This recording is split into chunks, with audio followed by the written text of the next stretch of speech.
नमस्कार। विद्या भारती की ऑनलाइन कक्षाओं में आप सभी भैया बहनों का बहुत बहुत स्वागत है। अध्याय 2 भारत का भौतिक स्वरूप, इसके प्रथम भाग में हम हिमालय पर्वत के बारे में और उसके वर्गीकरण के बारे में पढ़ चुके हैं। आज हम दूसरा स्वरूप उत्तरी मैदान के बारे में जानेंगे। उत्तरी मैदान हिमालय पर्वत के बिल्कुल दक्षिण में स्थित है और हिमालय द्वारा निकलने वाली नदियों के द्वारा निर्मित है। नदियाँ अपने साथ में मिट्टी को बहाकर लाती है और उसका जमाव वो मैदान में करती है, जिसकी वजह से इस मैदान का निर्माण हुआ है। तो जानते हैं उत्तरी मैदान के बारे में कुछ प्रमुख बातें। सबसे पहली बात, सिंधु, गंगा और ब्रह्मपुत्र इन नदी प्रणालियों द्वारा ये निर्मित हुआ है। आप इस मानचित्र को देखिए।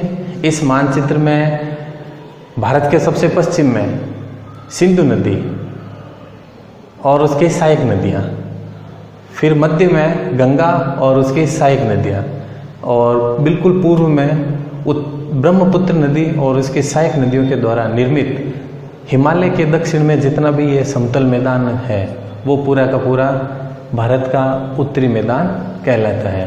मुख्य रूप से इसमें 3 बड़ी नदियाँ हैं और इसकी सहायक नदियों के द्वारा ये निर्मित हुआ है। दूसरी विशेषता, इसका जो विस्तार है वो 7 लाख वर्ग किमी क्षेत्र पर है। हिमालय के बिल्कुल दक्षिण में स्थित है और सिंधु नदी से लेकर आगे तक भारत में जो इसका विस्तार है वो लगभग 7 लाख वर्ग किमी क्षेत्र पर है। तीसरी विशेषता, इसकी लंबाई, हिमालय की लंबाई भी 2400 किमी थी और इस मैदान की लंबाई भी 2400 किमी है। दोनों लगभग बराबर है क्योंकि हिमालय के ही दक्षिण में ये मैदान अवस्थित है, बना हुआ है। साथ ही इसकी जो चौड़ाई है वो 240 किमी से लेकर 320 किमी के बीच में है। कहीं पर ये 320 किमी चौड़ा है। आपको उत्तर प्रदेश, पंजाब, हरियाणा में इसकी चौड़ाई ज़्यादा मिलेगी, तो कहीं पर इसकी चौड़ाई है वो कम मिलेगी। ये हुई इस उत्तरी मैदान की प्रमुख बातें। अब इसकी विशेषता, ये मैदान नदियों द्वारा बहाकर लाई गई मिट्टी के द्वारा निर्मित है। इस वजह से यहाँ पर सघन जनसंख्या पाई जाती है, क्योंकि यहाँ पर परिवहन के साधनों का विकास भी बहुत हुआ है। साथ ही साथ औद्योगिक क्षेत्र भी बहुत विकसित हुआ है। पानी की पर्याप्त मात्रा होने के कारण यहाँ पर सघन जनसंख्या पाई जाती है। ये सभी कारण रहे सघन जनसंख्या पाई जाने के। भारत की सर्वाधिक जनसंख्या में बहुत बड़ा भाग उत्तरी मैदान में ही पाया जाता है। दूसरा है समृद्ध मृदा आवरण। मृदा पानी के साथ बहाकर लाई जाती है और इस मैदान के ऊपर जो है वो इस मृदा का निक्षेपण होता है। इस निक्षेपण की वजह से बहुत ही बड़ा एक मैदान बन गया है और समृद्ध मृदा के साथ साथ उपजाऊ मृदा का भी ये मैदान है। अनुकूल जलवायु, अगर उत्तरी मैदान में जलवायु की बात की जाए तो यहाँ पर बहुत ही अनुकूल जलवायु देखने को मिलेगी। यहाँ पर पर्याप्त मात्रा में बारिश भी होती है। साथ ही साथ नदियों द्वारा यहाँ पर पानी की आपूर्ति भी कर दी जाती है। ठीक है, इस वजह से यहाँ पर जलवायु है वो अनुकूल है। वो उद्योगों के भी अनुकूल है और साथ में ही इंसानों के रहने के लिए भी अनुकूल है। चौथी विशेषता, कृषि प्रधान क्षेत्र, जहाँ पर पर्याप्त मात्रा में उपजाऊ मृदा मिल जाती है और सिंचाई के लिए पर्याप्त मात्रा में जल उपलब्ध होता है, वहाँ पर कृषि बहुत ज़्यादा मात्रा में की जाती है। तो किसी भी लिहाज से देखा जाए तो उत्तरी मैदान, वहाँ पर पर्याप्त मृदा भी है और पर्याप्त पानी भी है, इसलिए ये जो क्षेत्र है वो कृषि प्रधान क्षेत्र है। अगली विशेषता, नदीय द्वीप। इस मैदान में नदियाँ अपने साथ में बहुत ज़्यादा मात्रा में गाद मृदा लेकर आती है और उस मृदा का बिछाव कर देती है और बिछाव के कारण जो नदियाँ होती है वो अनेक वितरिकाओं में वितरित हो जाती हैं, अनेक धाराओं में बट जाती है। वे सारी वितरिकाएँ कहलाती है। उन वितरिकाओं के बीच में एक टापूनुमा द्वीप बन जाता है, छोटा छोटा। तो इस मैदान में आपको खूब सारे द्वीप, नदी द्वीप देखने को मिल जाएंगे और साथ ही विश्व का सबसे बड़ा नदी द्वीप जो है वो है माजुली द्वीप।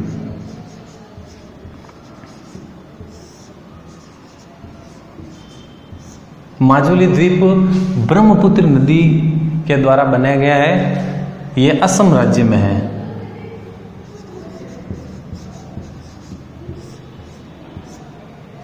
असम राज्य में ये माजुली द्वीप स्थित है, जो कि विश्व का सबसे बड़ा नदी द्वीप है। अगली विशेषता जलोढ़ जमाव। जलोढ़ का मतलब होता है जल के द्वारा बहाकर लाई गई। तो इस उत्तरी मैदान में मिट्टी का जो जमाव हुआ है वो जलोढ़ मृदा का ही जमाव है। नदियों के द्वारा खूब सारी मृदा बहाकर लेकर आई जाती है और ये मृदा यहाँ पर निक्षेपित हो जाती है। तो मुख्य रूप से ये इसकी विशेषता थी। अब आगे बढ़ते हैं इस उत्तरी मैदान के उपवर्ग। अगर इस उत्तरी मैदान को भौगोलिक रूप से अगर बांटा जाए तो इसके 3 उपवर्ग बनाए जा सकते हैं। नंबर 1 पंजाब का मैदान, दूसरा गंगा का मैदान, तीसरा ब्रह्मपुत्र का मैदान।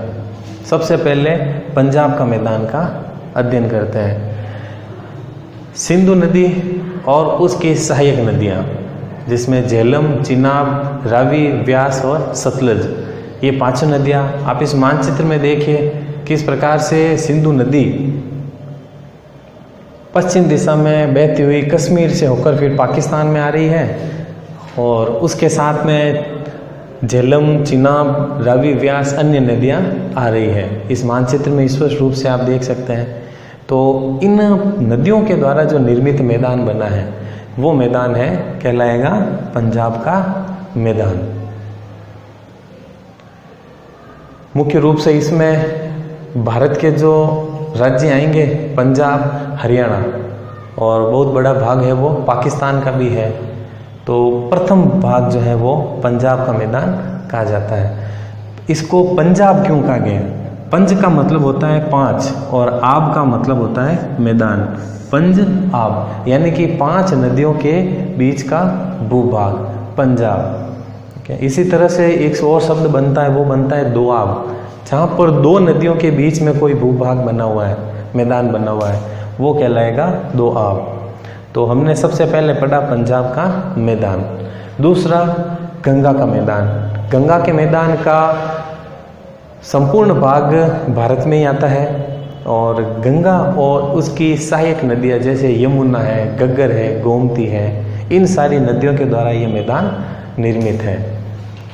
मुख्य रूप से उत्तर प्रदेश, बिहार में ये मैदान विस्तृत है। इसके अलावा कुछ भाग मध्य प्रदेश और झारखंड का भी इसमें आ जाएगा। पश्चिम बंगाल भी इसमें शामिल है। ये भारत का सबसे उपजाऊ मैदान है। कृषि की दृष्टि से देखा जाए तो सबसे महत्वपूर्ण स्थिति रखता है। तीसरा है ब्रह्मपुत्र नदी का मैदान। ब्रह्मपुत्र नदी तिब्बत के पठार में बहती हुई अरुणाचल प्रदेश से भारत में प्रवेश करती है और ये नदी जब तक तिब्बत के पठार में बहती है तब तक ये कहीं पर भी नदी का ये मृदा का जमाव नहीं करती है। लेकिन जैसे ही ये भारत में प्रवेश करती है, इसको समतल मैदान मिलते हैं, तो वहाँ पर ये नदी मृदा का बहुत अधिक जमाव करती है।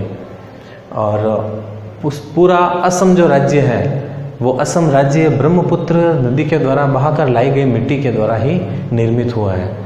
तो ये बन गया अपना तीसरा मैदान, ब्रह्मपुत्र नदी का मैदान। तो ये उत्तरी मैदान को 3 उपवर्गों में बांटा जा सकता है, पंजाब का मैदान, गंगा का मैदान और ब्रह्मपुत्र का मैदान। उत्तरी मैदान की भौगोलिक आकृतियाँ। नदी जब चलती है तो वो अपने साथ में कई आकृतियाँ बनाती है। तो जहाँ से नदी का उद्गम होता है वो कहलाता है उद्गम। उद्गम के बाद ये नदी चलती रहती है और बहती हुई आगे जाकर किसी एक सागर में मिल जाती है। उद्गम से लेकर मुहाने तक जहाँ नदी खत्म होती है, किसी सागर या झील में मिलती है, वो कहलाता है इसका मुहाना। उद्गम से लेकर मुहाने तक नदी खूब सारी आकृतियां बनाती है। उन आकृतियों को पढ़ेंगे। सबसे पहले है भाबर। भाबर पहाड़ों से नदियों का उद्गम होता है। पहाड़ों पर बर्फ होती है और बर्फ पिघलती रहती है और ढलान की ओर नीचे बहती रहती है। तो उद्गम के बाद में तो हिमालय का सबसे जो नीचे वाला भाग है, दक्षिण वाला भाग है, वो कहलाता है शिवालिक। कल हमने हिमालय के बारे में पढ़ा था। सबसे ऊपर वाला भाग था, ऊंची चोटी वाला, वो था हिमाद्री, और मध्यम ऊंचाई की चोटी वाला था हिमाचल, और सबसे नीचे या कम ऊंचाई की चोटी वाला जो भाग था वो था शिवालिक। शिवालिक का जो दक्षिणी ढलान है,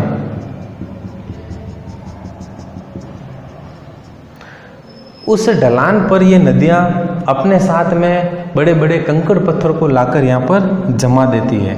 तो इस प्रकार से एक पट्टी का निर्माण हो जाता है शिवालिक के दक्षिण ढलान की ओर।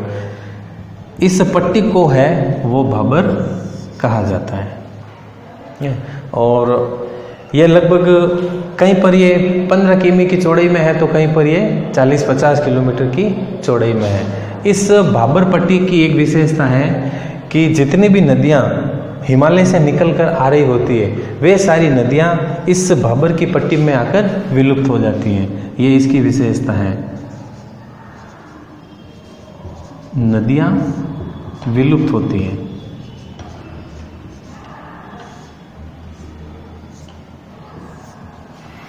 तो यहाँ पर सारी नदियाँ आकर विलुप्त हो जाती हैं, सारी धाराएं इसके अंदर समा जाती हैं। इसके बाद में इसके नीचे और अगर दक्षिण में जाएंगे तो ये नदियाँ वापस दिखने लगती है। और यहाँ पर यह बहुत ही ज़्यादा महीन मिट्टी का जमाव करती है और यहाँ पर एक दलदली क्षेत्र बना देती है।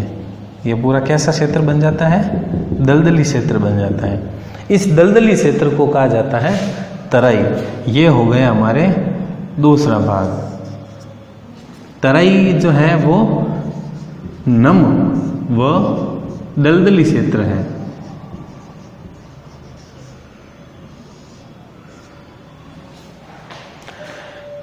तो भाबर के बिल्कुल नीचे नम और दलदली क्षेत्र तराई का निर्माण करती है नदियाँ। और यह जो क्षेत्र है ये बहुत ही ज़्यादा सघन वृक्षारोपण वाला क्षेत्र है, बहुत ही बड़ा वन क्षेत्र ये यहाँ पर है। तीसरा है भांगर, जिसको भाबर भी कहा जाता है। आमतौर पर जो पुरानी जलोढ़ मिट्टी का मैदान होता है वो कहलाता है भाबर या भांगर, और जो नई जलोढ़ मिट्टी का मैदान होता है वो कहलाता है खादर। मैं लिख देता हूँ, पुरानी जलोढ़, और खादर जो है वो नवीन जलोढ़ का मैदान है। नवीन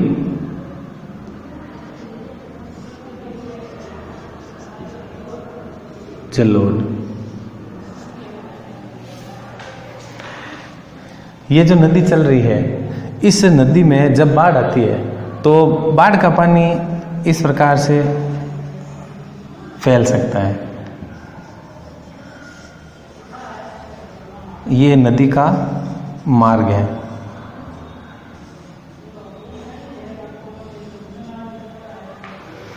तो नदी का वो भाग जहां पर कई वर्षों पहले पानी पहुंचा था, अब नहीं पहुंच रहा है, तो वो सारा जो क्षेत्र है वो पुरानी जलोढ़ मृदा का बन जाता है। यानी कि यहाँ पर बहुत सालों पहले नदी द्वारा मिट्टी को जमाया गया था या मिट्टी का निक्षेपण किया गया था। तो ये ऊपर आमतौर पर यहाँ पर बाढ़ का पानी नहीं पहुँच पाता क्योंकि ये भाग थोड़े ऊंचे होते हैं। तो ये वाले जो जितने भी क्षेत्र हैं जो नदी के बहाव के बाहर है, ये पूरा जो क्षेत्र है वो कहलाता है भांगर। नदी के दोनों ओर यहाँ पर पुरानी जलोढ़ मिट्टी होती है। ये तीसरा भाग है, वो हो गया भांगर या भाबर। यहाँ पर पुरानी जलोढ़ मृदा का जमाव पाया जाता है। अब है खादर। खादर जो है नवीन जलोढ़ मृदा के मैदान है। नदियाँ जब भी बाढ़ आती है तो अपने धारा के आसपास जो है वो मिट्टी का जमाव करती है। यहाँ पर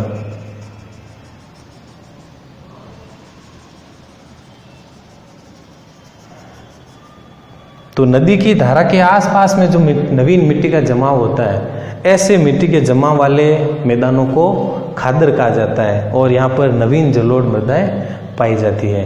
तो इस तरह से अगर नदी की या उत्तरी मैदान की भौगोलिक आकृतियों को देखा जाए तो 4 भाग हो सकते हैं। पहला भाबर जो कि शिवालिक की पहाड़ियों के बिल्कुल ढलान पर है दक्षिण में, और भाबर से जब नीचे उतरेंगे तो मैदानी क्षेत्र जहाँ पर नम और दलदली भाग होते हैं वो क्षेत्र कहलाता है तराई।